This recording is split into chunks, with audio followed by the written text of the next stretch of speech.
We now return to the Staffordshire Ghostbusters. Okay, what we'll do is then we'll rein it in then.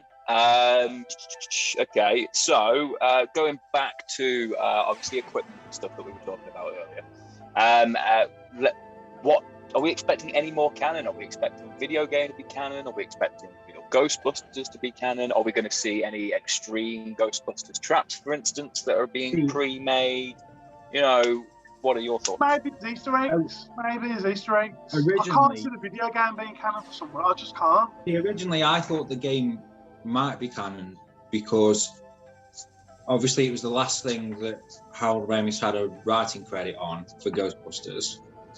And also, the Spengler one has the game functions. Yeah. But now that we've seen more stuff that's been teased to us, I think they're drawing in elements from everything Ghostbusters. Yeah. So there's bits of the game. There's obviously quite a lot of stuff from the original film. There's bits. Mini-Pops alone, for instance. They were heavily in the game. The real Ghostbusters comic. And also there's a real Ghostbusters comic where Egon has a lab under the floor, and it's got all of his equipment in, and you have to get into it by unlocking a puzzle. And that lab is in Oklahoma, which is where Somerville is supposed to be. Yeah. In the real Ghostbusters, Egon's uncle works in a lab, and he wants Egon to go and work for him. And that lab is in Oklahoma. I don't know if it's in the real Ghostbusters or if it's in one of the comics, but the exact thing of somebody of a trap being hidden under a movable floorboard. Yeah, that's the same thing that it is. Yeah, which is exactly what Phoebe finds in the house. Yeah. That's how she finds the PKE and the trap. It's under the floorboard. But so we're going to have Easter eggs more than canon then, by the sound. Yeah, quite possibly. There are ghosts in Extreme Ghostbusters that eat metal, and they eat their proton packs and stuff. So that technically that could be an Easter egg. But obviously, also the main characters are teenagers, and by the looks of it, they're going to be mentored by, obviously not Egon, but probably by a Ghostbuster, which is Extreme. Winston, which is why he's got a better credit on the. I was about to lead into that actually. Yeah, if there's going to be a mentor, it's probably going to be Ernie Hudson. Yeah. Good. It's about time. Yeah, he deserves his credit. Yeah, I mean, he never gets a lot of recognition, so to see him getting a bit more would be a great thing. And there's a rumor going around that he's now a doctor as well, Dr. Zeddemore. So he was supposed to be in the game. Yeah, in the game he was, and in the original books he was as well. He's got his PhD in Egyptology, so yeah. So hopefully in the new film he's now Dr. Zeddemore, yeah. Because it isn't in the novel as well. He also ex-Air Force or ex-Army. Yeah. In the original script, before Ernie Hudson was cast, they made Winston, and everyone says Eddie Murphy was going to be Winston. No, that's just like an urban myth. When Ghostbusters was written by Dan Aykroyd, well, before it was written by Dan Aykroyd, he conceived the idea of Ghostbusters that would be him, John Belushi, and Eddie Murphy. But he hadn't got any characters in mind at that point. It was just going to be them. So they wrote the script, and they obviously wrote Winston's character. And he was supposed to be like a gun expert in martial arts, ex-military, and he was supposed to meet them straight after they leave the university. And he was supposed to also be the one who gets slimed in the Cedric Hotel by Slimer. Right. Okay. I didn't know all of that. But they decided after Ernie Hudson was cast that Winston was the best character, and he overshadowed everyone. So it was like the Winston film. So they stripped his character back loads, probably too much, some would say, so that he came put it in partway through the film, and most of his lines were given to Venkman, and Venkman became the main character. Yeah.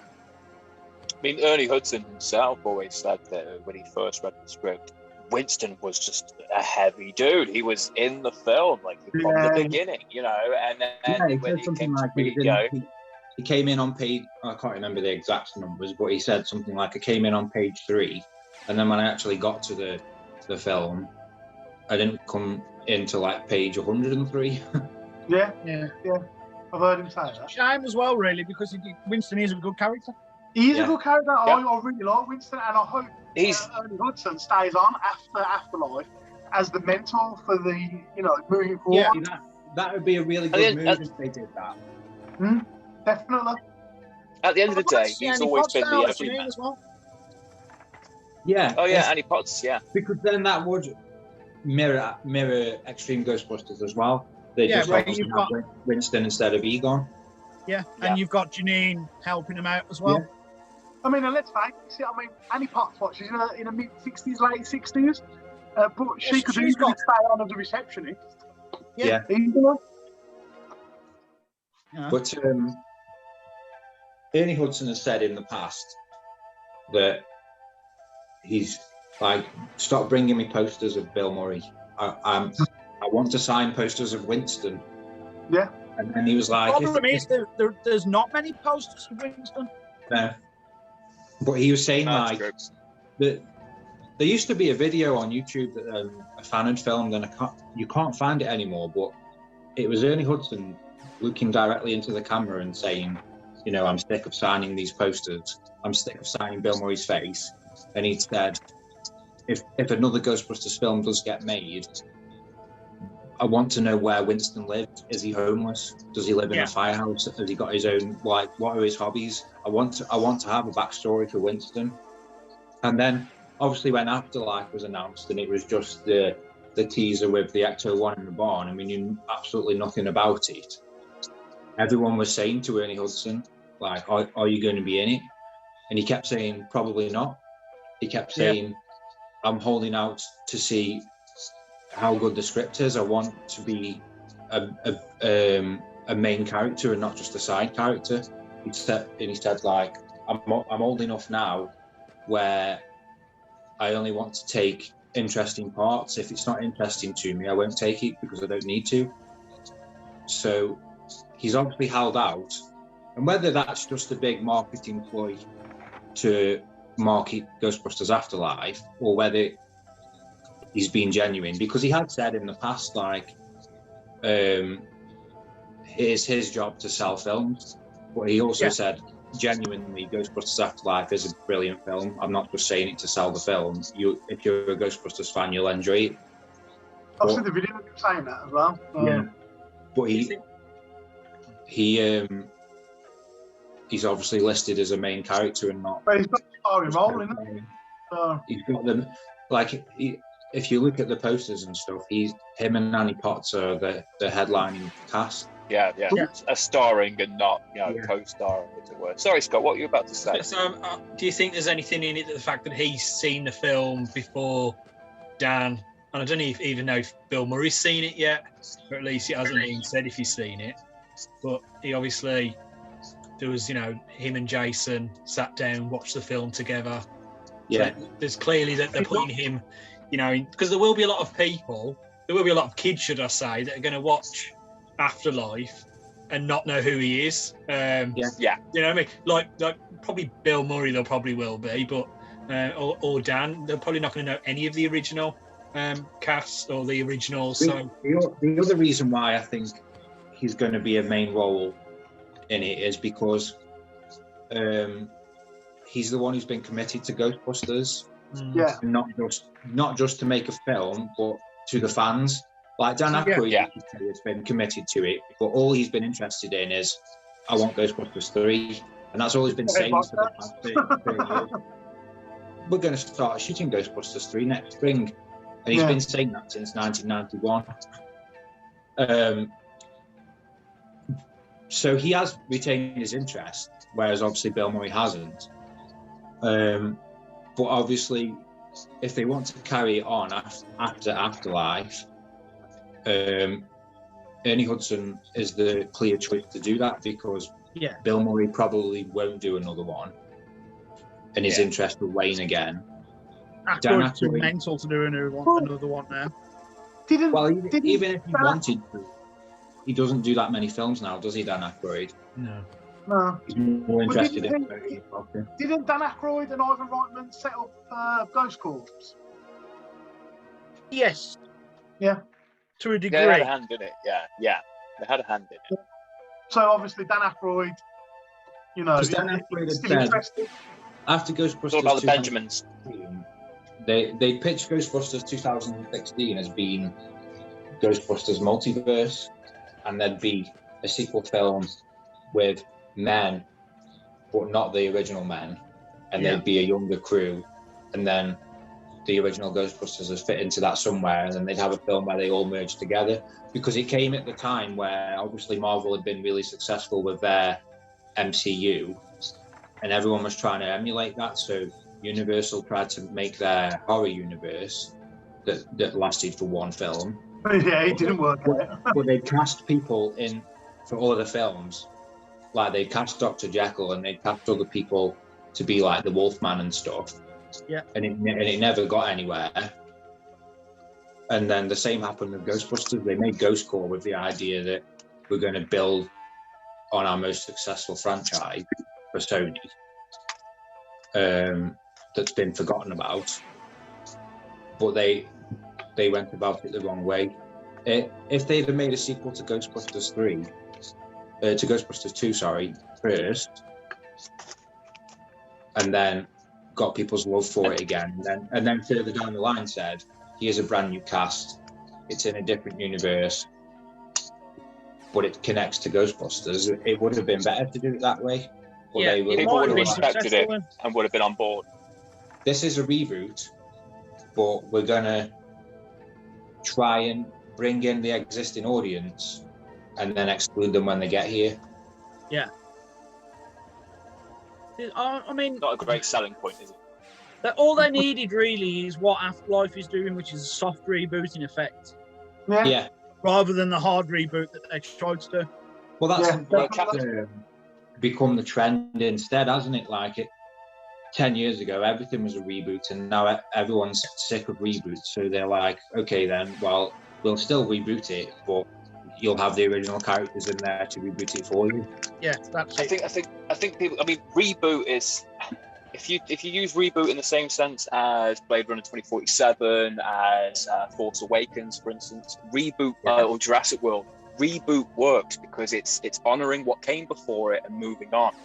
Whereas 2016 was a remake. Let's be straight up about that. 2016 was a remake. You know, the women in Ghostbusters are strong women. They don't fridge any of them. Yeah. Well, you could technically say they fridge Dana because she finds a ghost in her fridge, but it's like she screams at the ghost, but she's not like, they don't have to rescue her because she's like really feminine. They rescue her because it's going to be the end paying of the customer. world. They rescue her because she's a paying customer. The first and only paying customer. Benjamin's would-be girlfriend. Well, ball and chain. Come on. You see, they say that she's their first and only paying customer, but then the Cedric paid. Yes, but it's led to believe that there's a massive dispute in that. It takes them a while to actually receive payment. No, Dana paid him in advance because when they go to cross the streams, he says, "You're going to endanger us," and the nice lady who paid us in advance before she became a dog. Yeah, but then the scene. Go on, please. Then you've got the montage of them to all the jobs and doing all the jobs and stuff like that, and they're quite the celebrities now, as the saying in the film is and stuff like that. So they've got to have had paying customers from that. They didn't do it all for free. Yeah, but Dana was the first. Dana came in. That took them as a legitimate company. When they had the meal, they make a toast to her. Slow down. Chew your food. I get she was their first customer, but she wasn't their only paying customer. But at the time of the conversation, she was. Yeah, at that point in the film, she was. Because they say to our first customer, to our first and only customer. And then they get the call.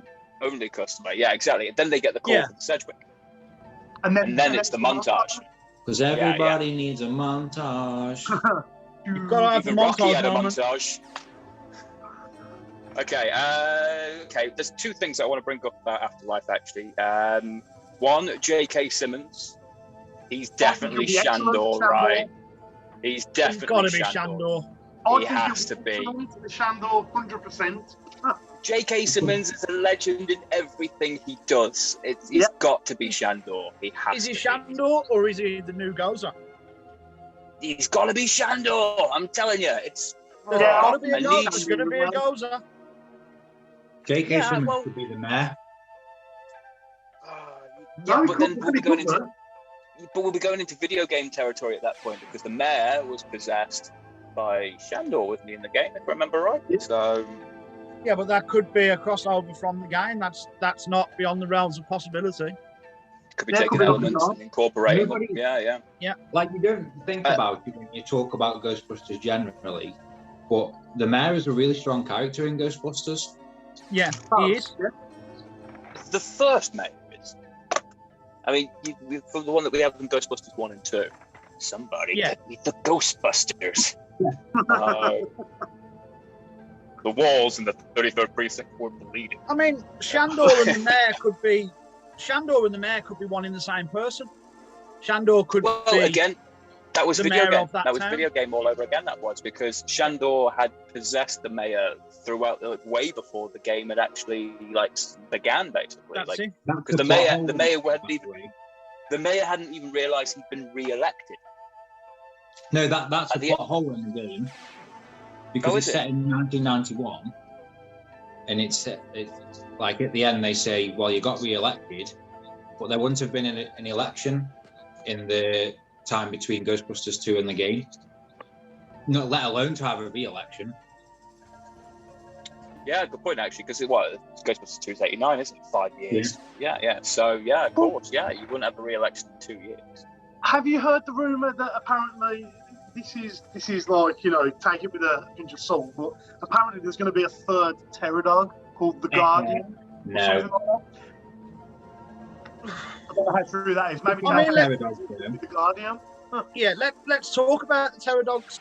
We've seen a leg of one that obviously Zool or Vince. Stands down on Paul Rudd's car. I think. See, this goes into the conversation. I think they'll gender bend the Keymaster and the Gatekeeper.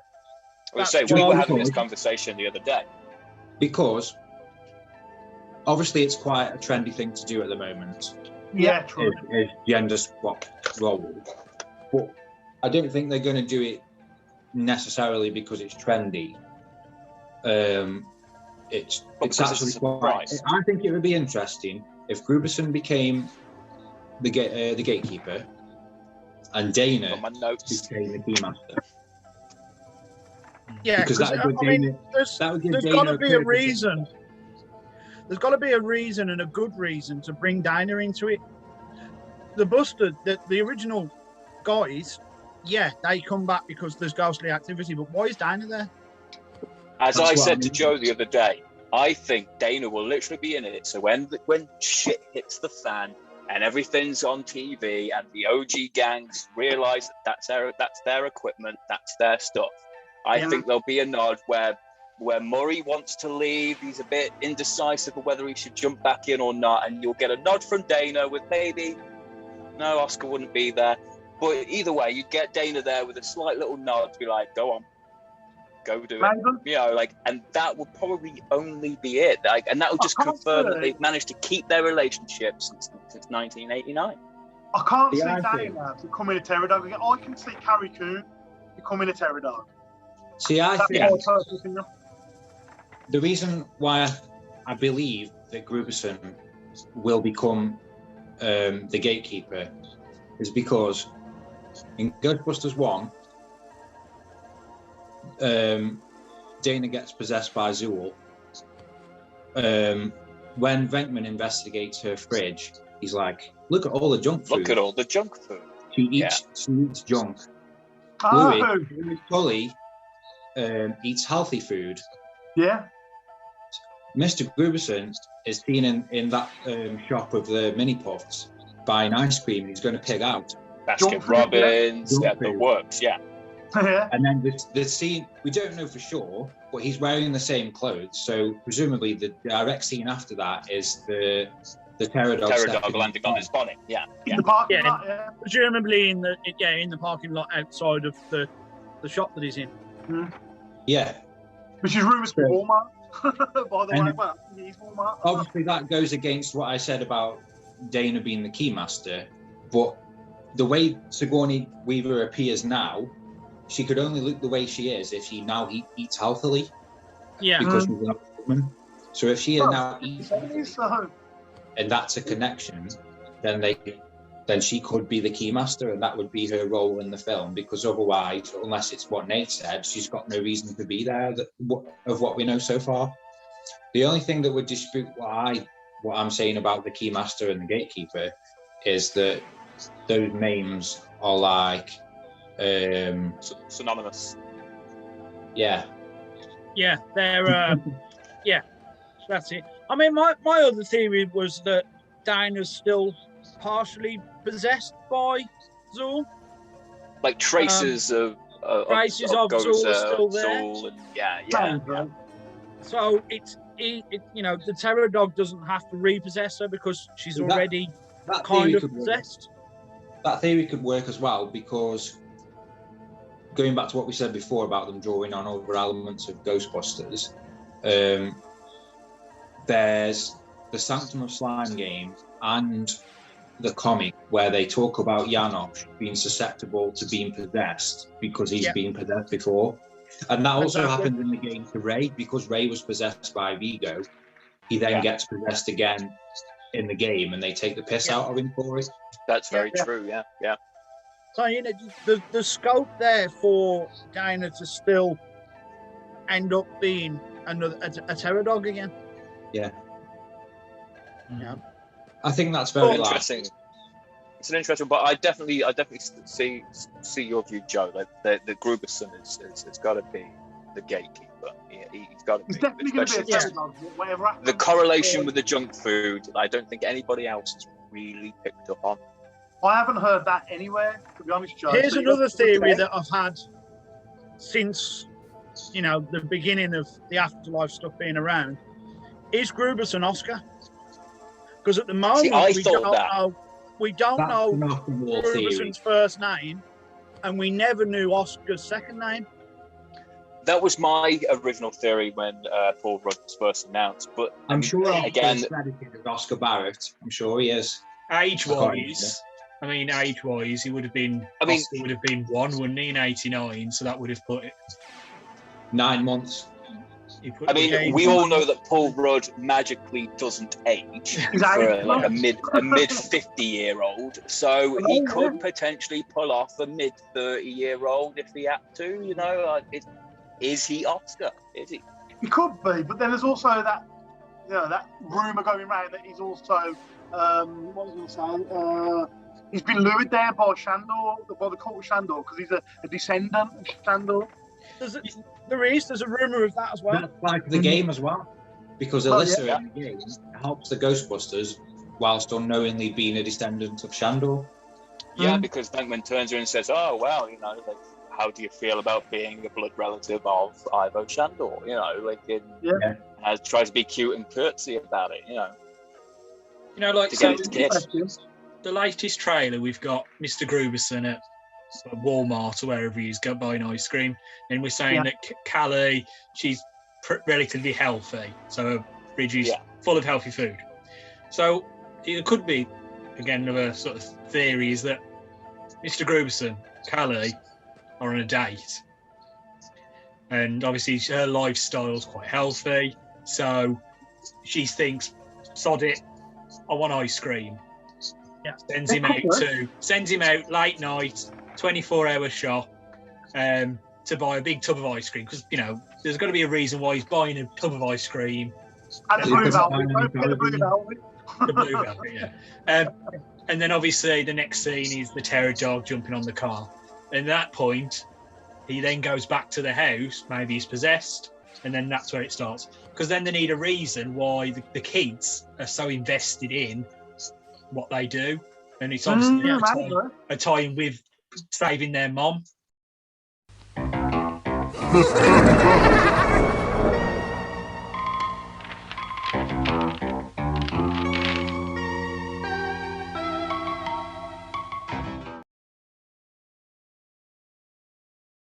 Type something, will you? We're paying for this stuff.